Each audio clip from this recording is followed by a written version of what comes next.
Listen, we talking about practice. Not a game, not a game. If you're looking for the best basketball talk in the universe, you just found it. This is Deep Hoops, where fans are the host.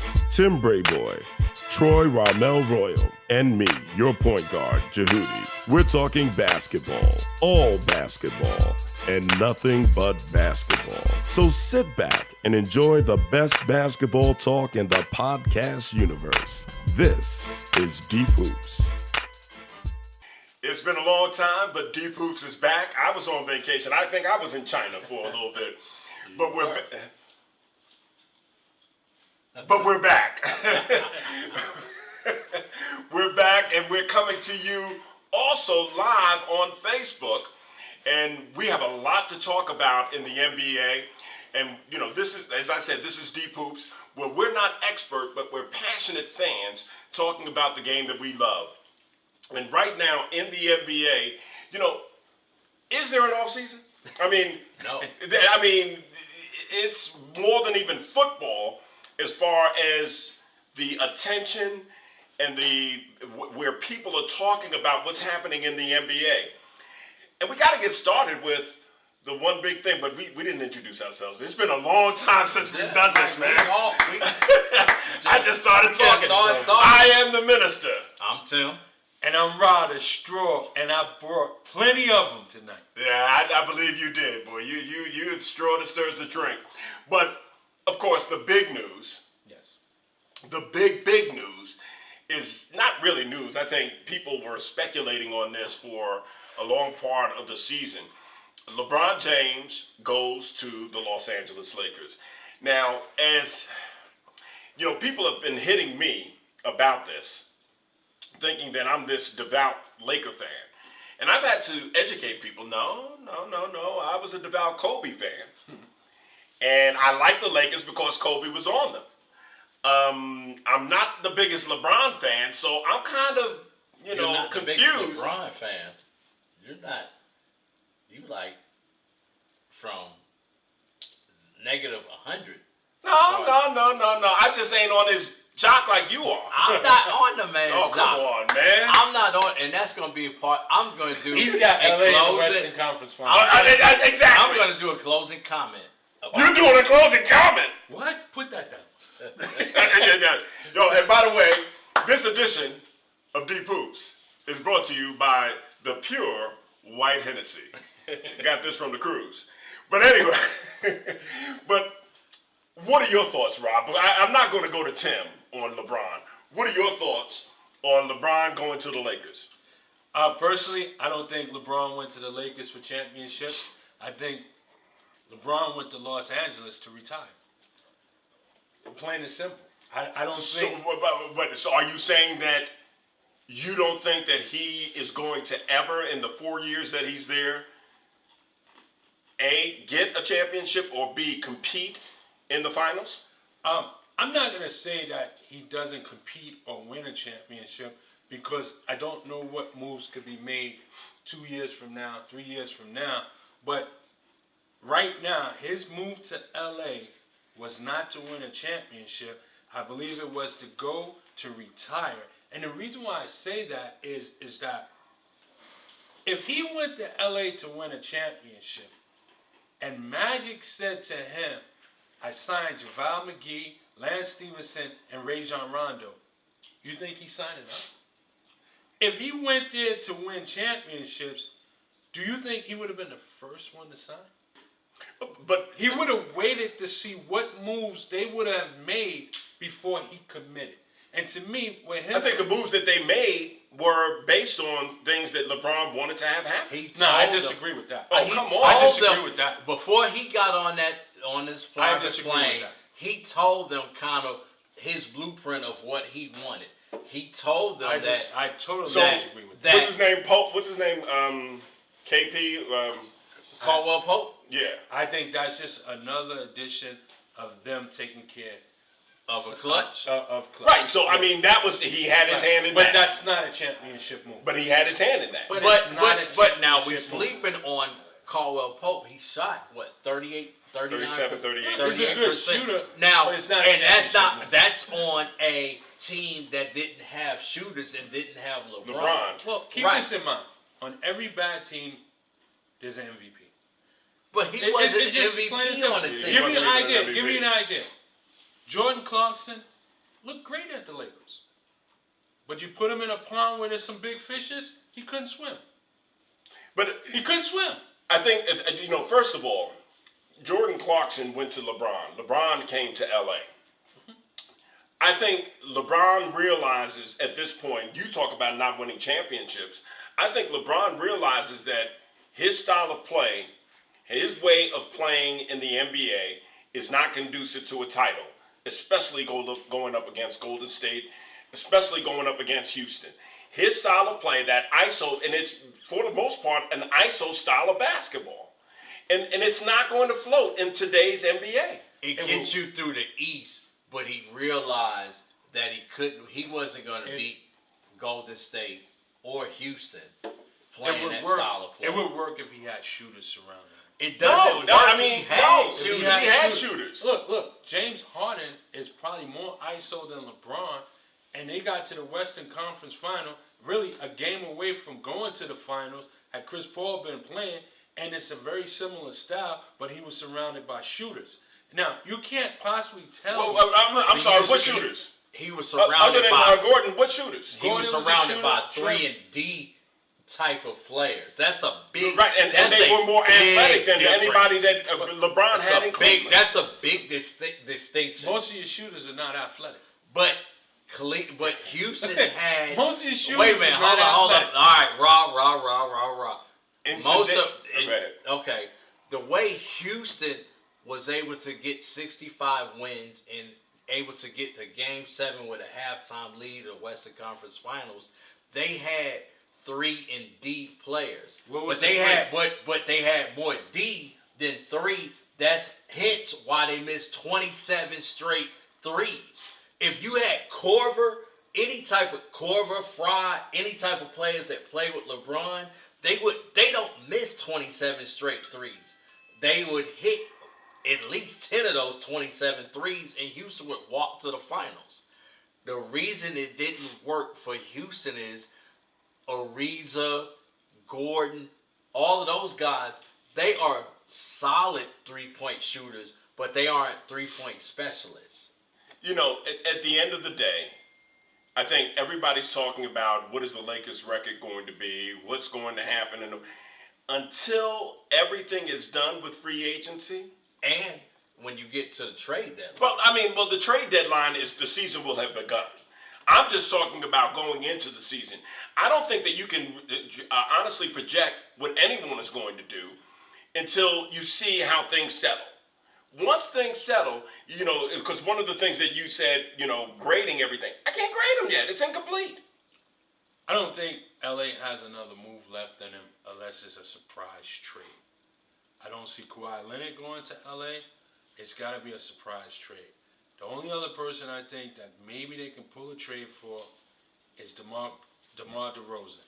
And at this point here, Toronto might be reluctant to trade him because with LeBron out of the East, they might feel they have a path to the final.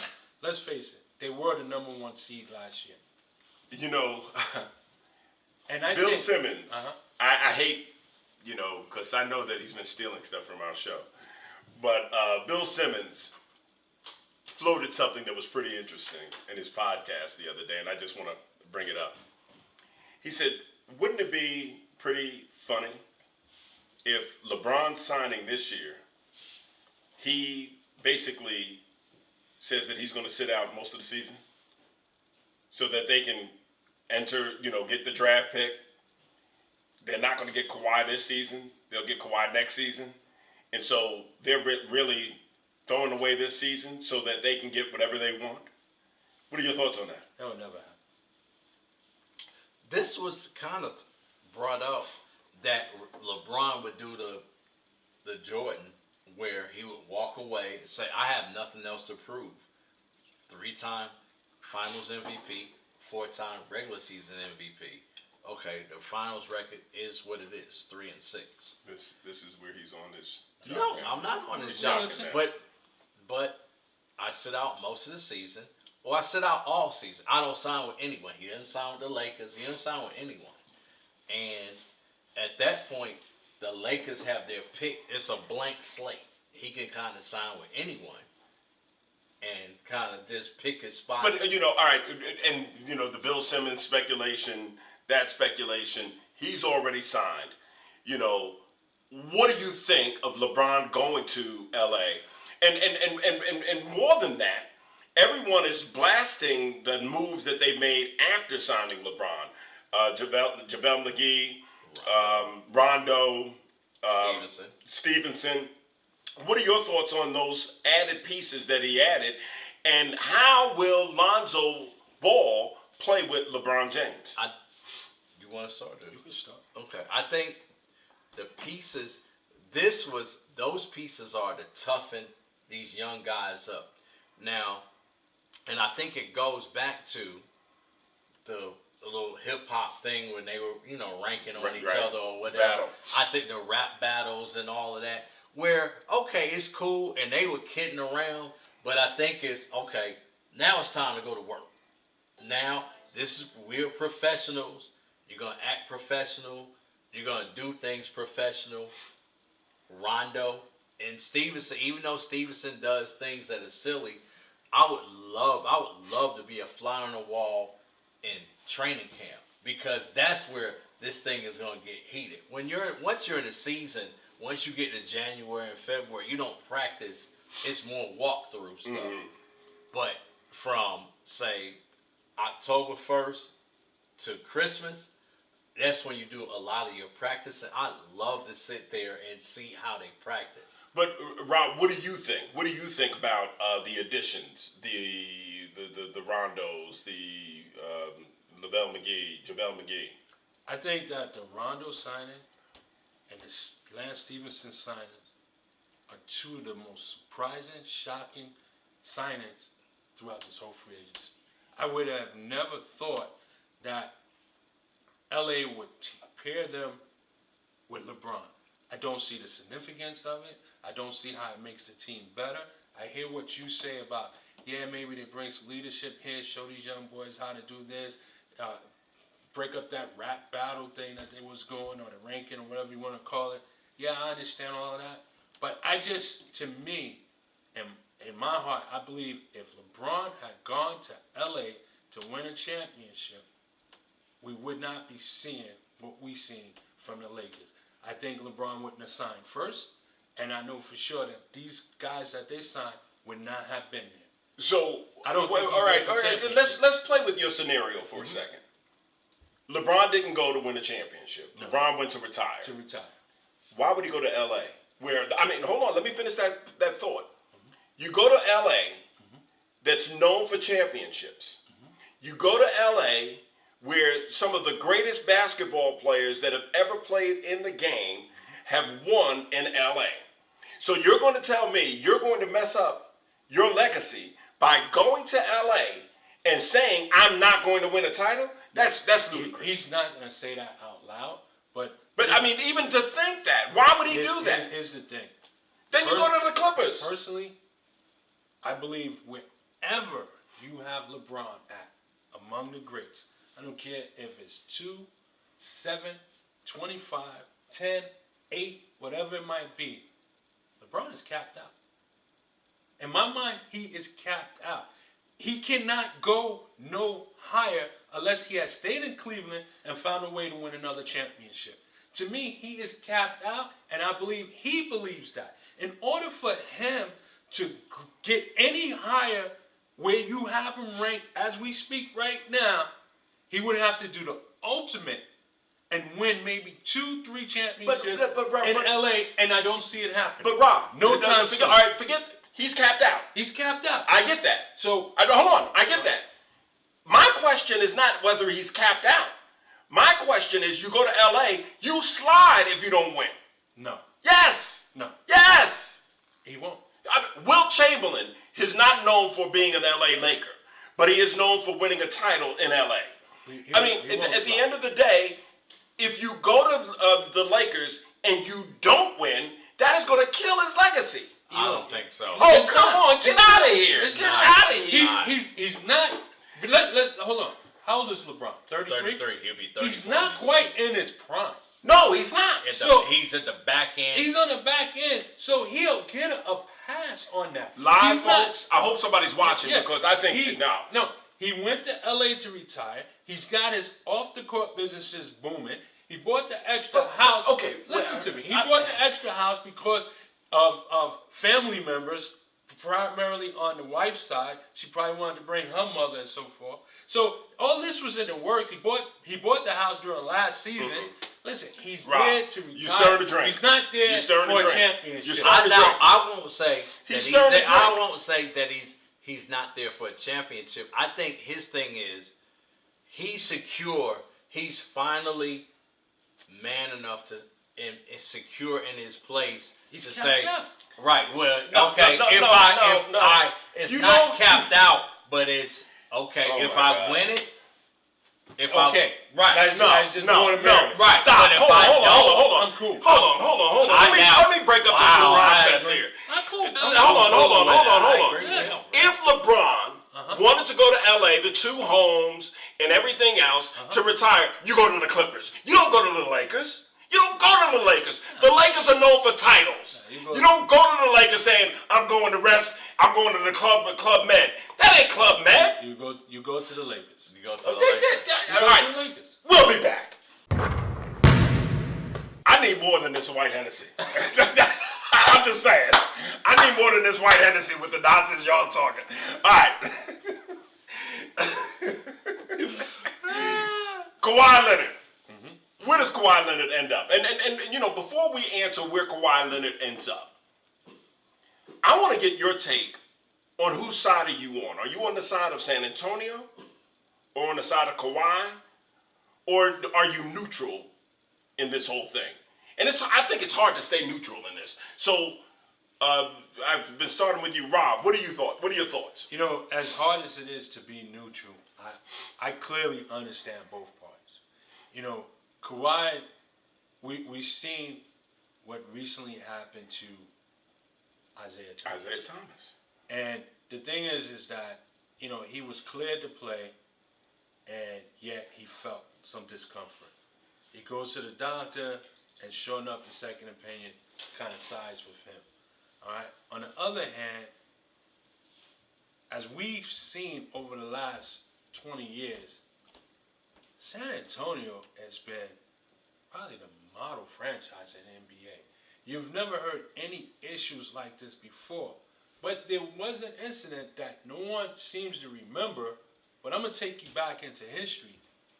San Antonio Spurs, once upon a time, traded Sean Elliott to Detroit. When he got there, he didn't pass the physical and had to come back. I don't know, same doctors, whatever the case is, but outside of that little mishap, I can't recall any other mishap.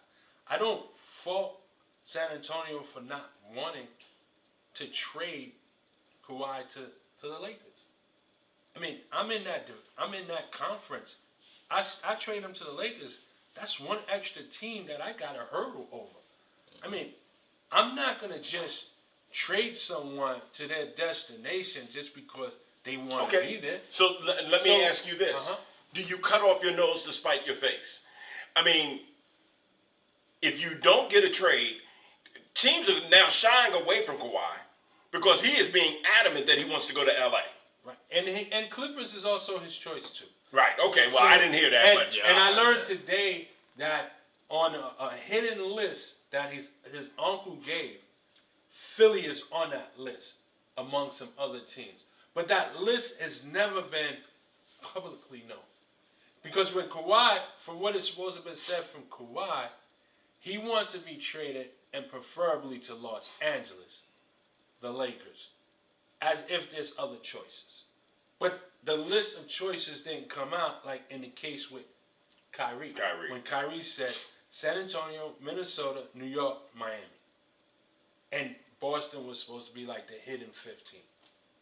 And he wound up going to Boston. So if I'm San Antonio, at some point I am going to trade Kawhi Leonard. I have to do what's best for the franchise, but that doesn't mean I have to give in to his command. But, I think you have to do what's best for the franchise. And I don't know, have we heard what the Lakers offered? From what is out there, San Antonio they don't want Ball at all. They want Kuzma, they want Ingram, they want Hart, and they want 2 number ones. The Lakers are like, we'll give you Ingram, but we got to keep Kuzma because we need a shooter. Actually, they're giving Kuzma and want to keep Ingram. Right, it's either one or the other. Right. But if San Antonio, if it came down to brass tacks, and San Antonio was like, we'll make the deal, and we got to have Ingram, they'll trade Ingram. See, Because think about it. Because when the telltale sign, and this happened with Wiggins in Minnesota when LeBron went back to Cleveland, everybody was hyped. LeBron mentioned everybody he mentioned, but he didn't mention Wiggins. And this time he didn't mention Ball. He didn't. No, The article didn't mention Ball. right. No, he was fine with Ball. He didn't mention Ingram. Ingram, okay. Yeah, he didn't mention. Ingram plays his position. But he didn't mention Ingram, and Ingram isn't hype. Like, Ball is hype, Kuzma's hype, Hart is hype, Ingram isn't, because I think Ingram realizes that he'll probably be in the deal. Personally, I think San Antonio is using the Lakers to drive up the asking price. Because they want from Philly, they want Saric, Covington, and 3 first-round picks. Listen, They're not getting that. they're not getting it. They're not Now, getting you're saying that he has them on the list. I'm telling you right now, I didn't know that he had them on the list. If I'm Philly and I don't know that I have a guarantee of signing him, I'm not going to roll the dice like OKC did.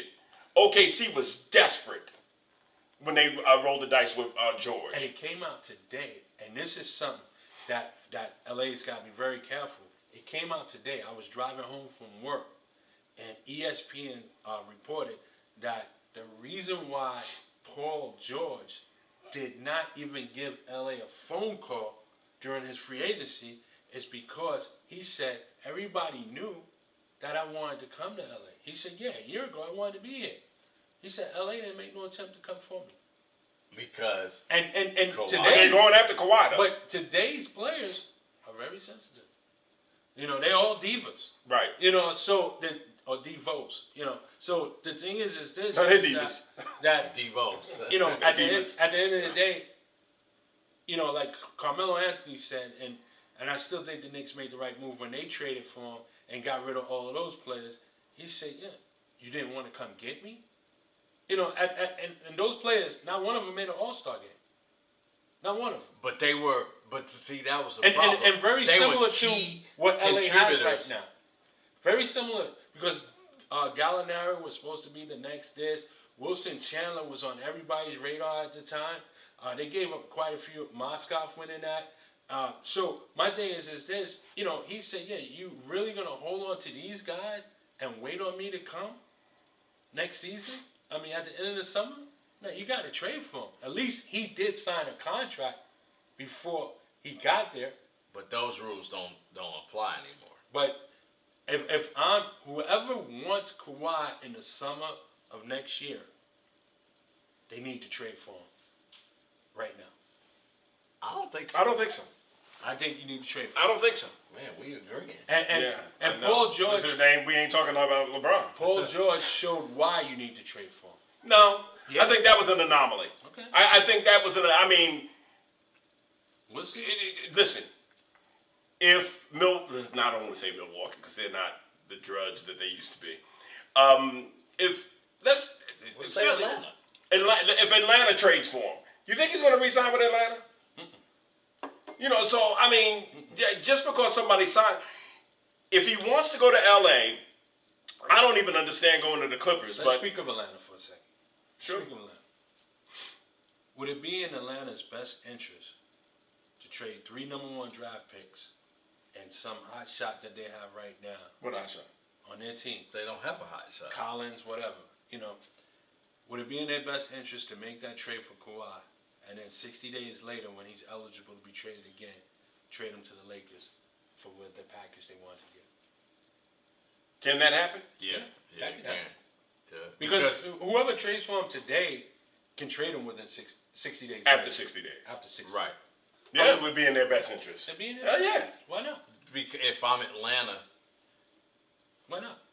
that's probably But what they need to do because they need That's what they instead did of with Rasheed Wallace. right because he only played one game here and then he got traded.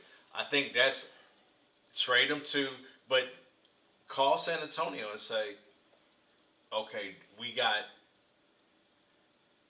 but that's the problem. We got what? Schroeder.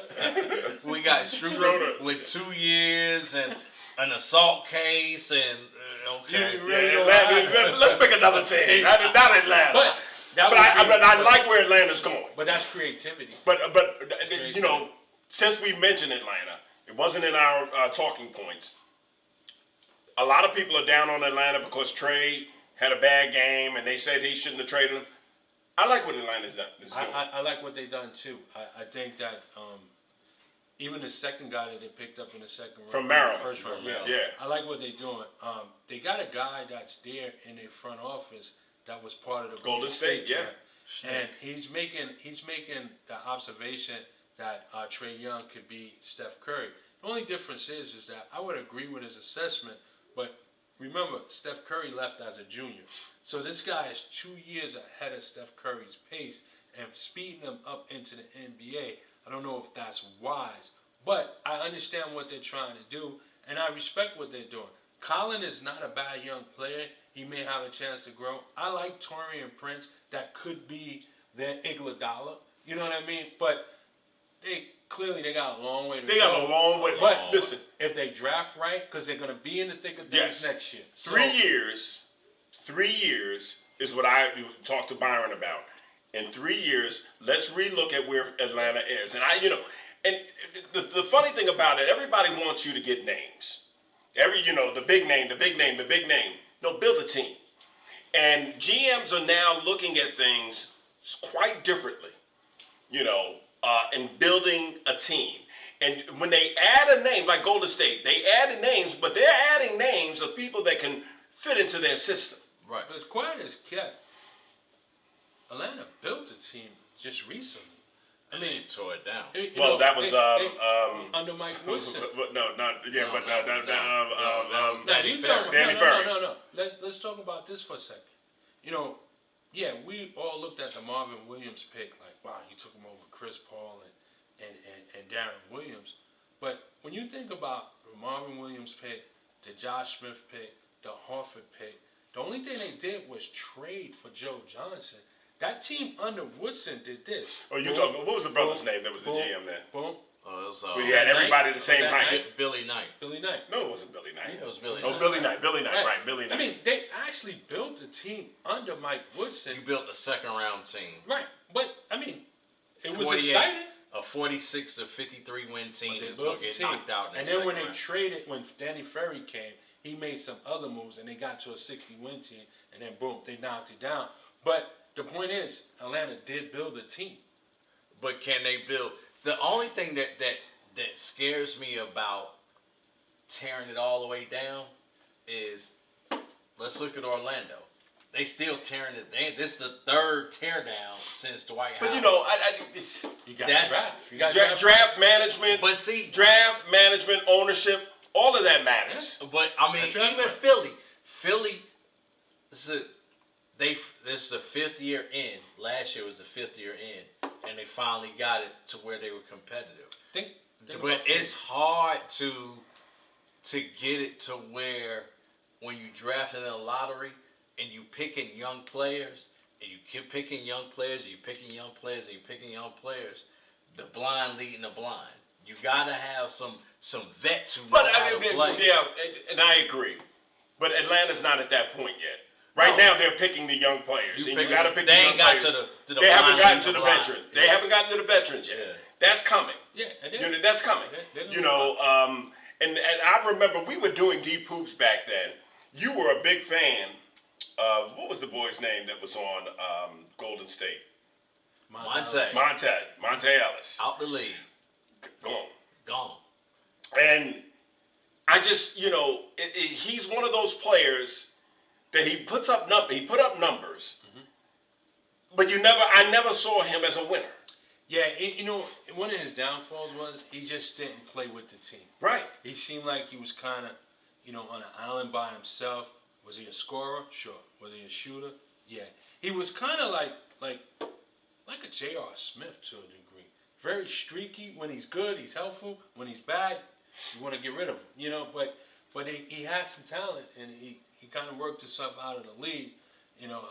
Turned out to be the best move that Golden State made was trading him for Bogut. No, without a doubt. I mean, that was the start of the building. And the crazy thing is, when they announced the trade, something happened, and the ownership was on the floor that night, the night after, and they got booed. Yeah, because everybody wait a minute, you trade Ellis, who was our only star, right?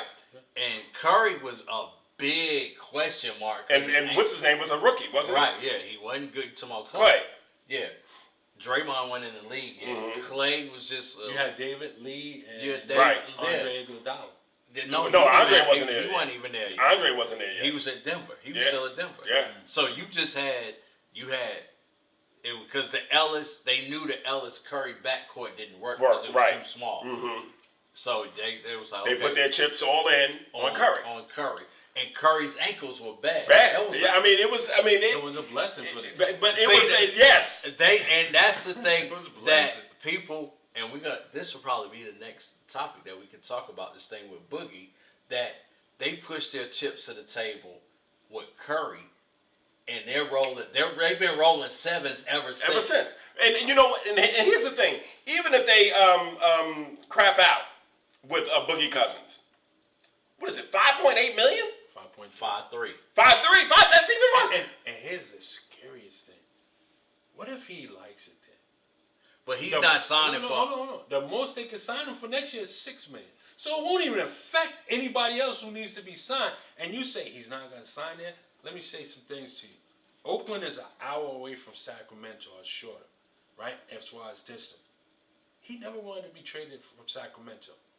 In the community, he was great in the community. He's did this, he done that. Everybody loves him.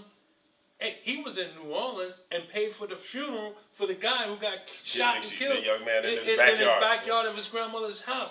Yeah, he may just love winning and take the money and still be part of that Sacramento community. Being that it's less than an hour drive away, he might just feel at home. I wouldn't put nothing past him staying another year there just because they can win. I think what may happen is they win it again this year. He doesn't really contribute because of the Achilles. He signs another 1 year deal for six. For 6. Rehabs totally 2 years out, and then they win another one, and then he blows up and goes out and gets his money. That now. I can see that happen. And I don't want to project that far ahead because a lot of things can happen in the NBA. One of the things that can happen in the NBA kind of upset me when I heard it today. Jimmy Butler and Kyrie Irving talking about playing together. Out east. Yeah, out east. Yeah. It's almost as if Kyrie, he's on a super team right now, in my opinion, in the East. You asked the question, who's the odds-on favorite or who's going to replace LeBron? If LeBron stayed at Cleveland, Boston was going to replace them this year. Well, here's the thing. I personally think that here's another straw. That Kyrie and Jimmy Butler setting up to go to the Garden. And if I'm New York, I don't know what you have to do, but you have to bring Butler to the Garden before the season is out. You have to make a trade. I know Tim Hardaway is not enough. You don't have anything. You have to put a number 1 pick there. You have to get one of them young point guards. Is he going to be an unrestricted next year? He's an unrestricted free No, agent. he has a team player option to become an unrestricted. Right. Which he's going to decline. He's already feuding. He already said that he's not going to re-sign any contract. All right, him and Kyrie, that's real. Kyrie made it known he wants to be at the Garden. He said that on Hot 97 during the Uncle Drew release or whatever, he going around the radio station. He would love to play there at the Garden. He mentioned he would love to play with Porzingis early on. He said that. That's why the Knicks was on his list. So my thing is this: if the report is 80% accurate that him and Butler wants to play together out east, I don't think Boston needs to trade for Butler, because I think that Tatum and Brown could exceed Butler. Right. I mean, that's not Kawhi. You know what I mean? If I'm going to give up Right, one because of them, I wonder about Butler Yeah, anyway. Now, wait a minute. If- I got a quick question. Uh-huh. Real quick question. I didn't mean to cut you off. I apologize. But right now, who would you rather want? 29-year-old Butler, who's been grinded down. He didn't play his first couple years, but he's been grinded down by Thibodeau hard.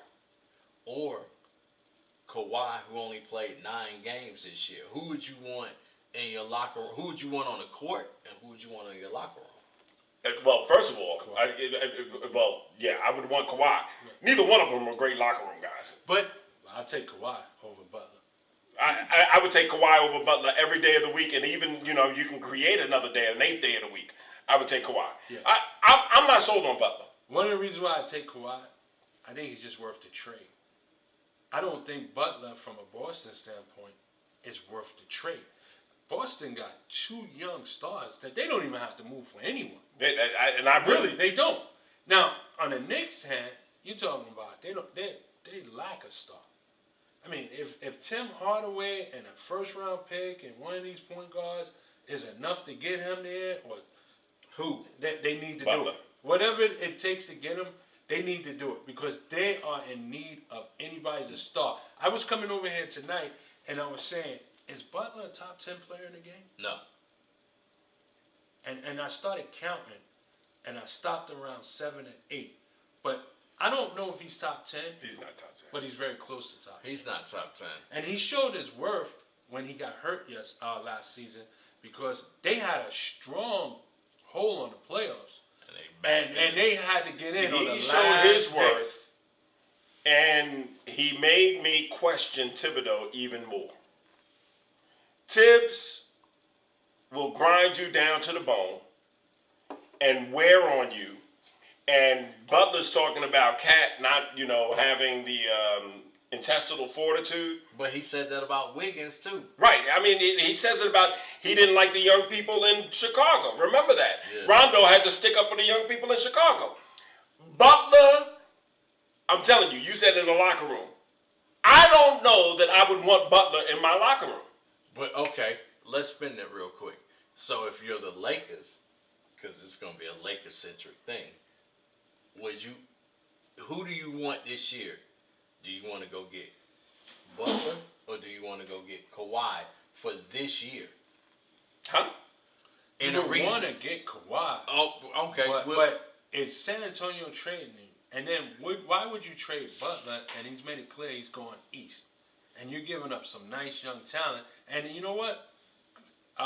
Kuzma or Ingram could be as good as Butler or better in no time. You know what? I have a problem with making Butler elite. I think Butler's a very good player.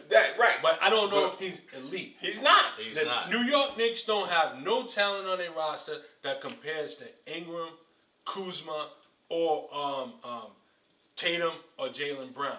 I mean, KP, yeah, but he's hurt right now. I wouldn't trade. If I'm the Lakers, I wouldn't trade for Butler. I wouldn't trade for Butler at all. Here's the thing. If Butler goes to New York and Porzingis stays there, the team is still not a champion. But Kyrie would follow. That's the difference. Yeah, Kyrie is the would difference follow. maker. He would follow. He'd be there next summer. Kyrie is that cat. Right.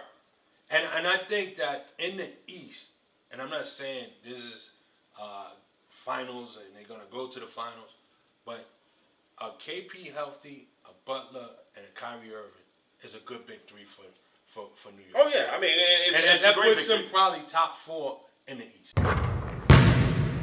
We just got word from New Flavor TV that we went long and we have to do a 2-parter. Theron has thrown down the gauntlet and said that we talk too damn much. and then we have to do a two-parter. So stay tuned. Probably tomorrow, you're going to see the rest of this edition. But for right now, we're cutting it, and we'll be right back.